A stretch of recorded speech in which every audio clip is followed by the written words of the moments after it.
Hey, I'm Becca with the Happy Ever Crafter, and in this video I'm going to walk you step by step through how to create some DIY place cards like this.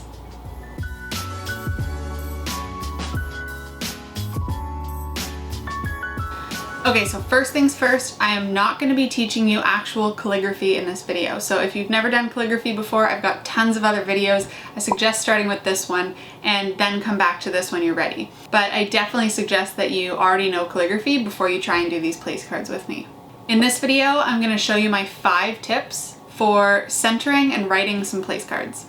So tip number 1 is to know exactly what the client wants written and in what format on their place cards. So for example, does the client want it to say Miss Becca Cordis? Or do they want Becca Cordis? Or do they want just Becca? Do they want the table number on there? Do they want a meal preference? And most importantly, what style do they want it all in? So for this video, I'm going to be showing you the most common style that I ever get asked for, and one of the most common styles that you'll see, especially at weddings and stuff like that. Generally, you're going to see the first name on the card, not always the first and last. And most commonly you're going to see that in calligraphy, and then the table number or the meal preference in block letters. So that's what I'm going to show you in this video. Tip number 2 is to always ask for at least 20% extra blank cards. So usually the client provides the cards, especially when I'm doing jobs like this. I like to ask the client to provide it, but if I'm providing them, I'll just order myself extras. If the client's providing though, you definitely want to make sure they know to give you at least 20% more than the number of guests they want written out. This is to account for the inevitable mistakes you're going to make. Tip number 3 is to scan your list of names beforehand and pick out who has the longest name. So I usually print mine out. This was actually given to me by the client, and I know that I'm only doing first name, so I don't need to look at the length of everybody's first and last name. I'm just going to use the length of the first name. So really easy way to do this. You can either just eyeball it and see who has the longest one, but sometimes it's hard to see. So I kind of just draw a line at the end of everybody's first name. And obviously these names are in block letters, so it's going to be a little different in calligraphy, but it should give you a good idea. Okay, and then if it's not immediately obvious, sometimes I'll even just like take a ruler and find the longest ones and kind of see which ones stand out. So then once you have the longest name that you're going to start with, Rigoberto, and I know he's going to be at table 6, I'm going to put this aside and I'm going to grab my place card. So the first thing I'm going to do is I'm going to make sort of an example one, and that's going to make more sense in a minute. But basically, I'm going to take a pencil and a ruler and I'm going to start drawing myself some guidelines where I think they're going to work, and I'm going to try and write that name out and the table number just free-handed and try and make it fit on here until I'm happy with it. Now remember, this one's kind of just going to be a guideline unless it ends up being really perfect and you can keep it, but I usually don't worry too much about this one. I kind of just include it in that 20% extra and know that I'll be probably getting rid of it. So the first thing I do is I draw myself a baseline for where I think I want most of my letters to sit. So I'll put that really lightly here. And then my X height, and again, if you have never learned calligraphy, I'm not going to get too detailed with this stuff, so you can check out my other videos for that. But I've got my baseline and my waistline, and so now I'm going to just try and eyeball in how big I think that lettering should be for this to fit nicely.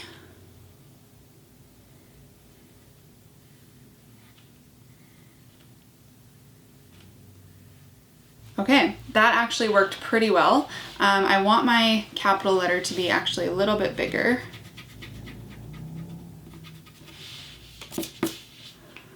But I'm actually pretty happy with the way that that turned out. So oftentimes it'll be an erase and rewrite kind of system for a little while until you're happy with it, but I'm pretty good with that. So now I'm gonna try and write in my table number.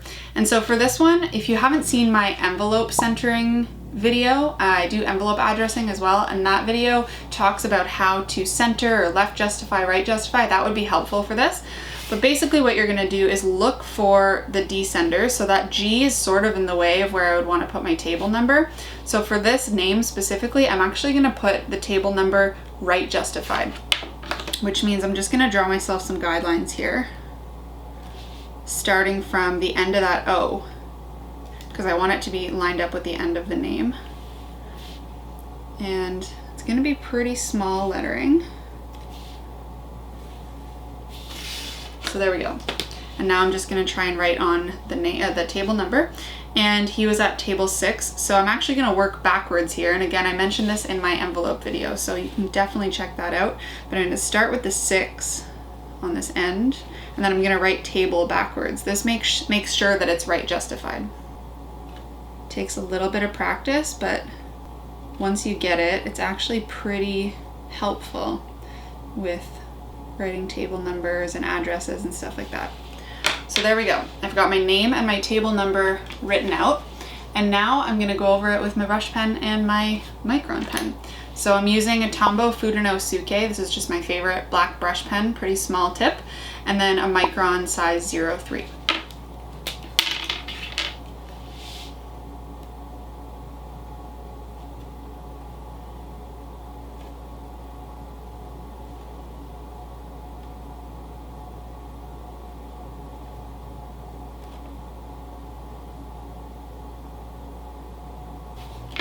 Okay, then once I have these written on, obviously I'm gonna take my eraser and erase the pencil marks gently.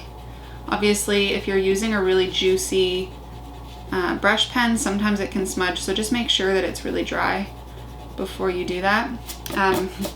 Right away you can see that my table number smudged a little bit, but again, this is just my example, because next we're going to use this example using the longest name to make a template for the rest of your place cards. And that's tip number 4, making a template. So now what I'm going to do is I'm going to take a piece of cardstock. This is just like a Bristol Ward kind of cardstock. And I'm going to cut a piece of it to be the exact same size as this place card. So I'm just tracing the edge of this place card, and I'll actually make a halfway mark too for the size of this.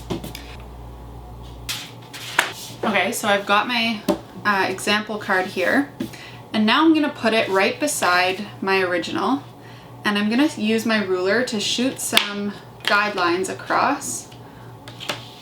Basically, I'm taking the X height of my name, so I'm gonna draw a line on basically the baseline of all of the letters, not the descenders, not anything that's bounced, just the main baseline and the waistline. Doesn't have to be perfectly exact, but as close as you can. And then same thing for the table numbers. Grabbing both of those lines. And then I'm gonna put it beside my guidelines here. And I'm gonna shoot those lines across on here as well. All right, so now I have those spaces on my guideline, or on my template. And now I am actually gonna measure the size of this name, because this is, again, the longest name that we could have. And so you know that that's gonna be the max length of any name on your list, because this is the longest one. So I'm gonna just measure that roughly, and it's about 7 centimeters. First of all, I want to know where the middle of this card is. It's about 4 and a bit, so here. And then I'm going to do 7 centimeters, so 3.5 on either side of that. There we go. Okay, and then this is essentially going to become a cut box. Like, I'm going to cut this out, and that's going to be the space for all of your calligraphy names. So this I'm going to cut out in a second. Now I'm going to do the same thing for the table number, except because the table number might be left justified on some names or centered on others or right justified, I'm just going to make that table number spacing, the opening, I'm going to make it the same size as the name. So now all I have to do is cut out these 2 boxes. That looks really messy right now, but it won't matter. Now I know some of you might be thinking that this seems like a lot of tedious work, but I promise you, if you make this guideline up front, especially if you're doing a ton of place cards, it's gonna save you so much time. So I've got these pieces cut out, and I know I said it was messy, but it doesn't matter because we can just use the back. So here we go. I have my outline. And again, I want to mark the center line on here. So I'm going to put my ruler on top, and I know it's about 4 and a little bit. So I'm going to mark this on all of these edges. It makes it a lot easier to be able to eyeball your letters. Now I have my template, and it's going to be really, really easy to do the rest of my names. So I can just take my blank place card, put my template over top, line it up, and it's going to make this job way faster. And now that I can use this for all of the place cards, I can guarantee that the name sizing is going to be really consistent. So because Rigoberto was the longest name, now I know that any name I write in that size that I used for this one is definitely going to fit, because it's actually, no matter what, going to be smaller than what I used for Rigoberto. So this is going to make it really easy to have them be really consistent. Now, when you're doing place cards like this with a template, if the first name is in block letters, you're totally set. You can just write your name in block letters with this template right on it. If that name is not in block letters, it's in calligraphy, which it is for us, it makes things a little bit more challenging, because you're obviously going to have descenders and ascenders and capital letters that go above and below that baseline. So what I actually like to do is I just put a little dot in each corner, really, really lightly, so you can erase it after. And then I use those with a laser level. So what I mean by that is I'm going to take my laser level, and this is a Johnson Hot Shot. It's just the favorite one that I have, but you can get any laser level at any hardware store, and all it does is it shoots a red line across the page. I know that's really hard to see because my video is really bright, but now that I have those dots on my place card, I can shoot my laser level right across from one dot to the other, and I have a guideline for myself. So now if I go to write the next person's name, whose name is Rowan, R-O-W-A-N, I know that I can keep my lettering within, or along that guideline, and within this box that I've drawn myself with the dots. So now again, I'm going to go with my pencil, or if you're really comfortable, you could just jump right in with your brush pen, and I'm going to write that name. And one thing to note too is I'm not drawing my waistline, but if you feel like you need it, you can absolutely draw that in with a pencil. It does make things a lot easier. Okay, so I've got my name written. I'm happy with that. I'm going to erase those little dots, and I can turn off my laser level, because now I'm just going to put my template back over top and put in the table number.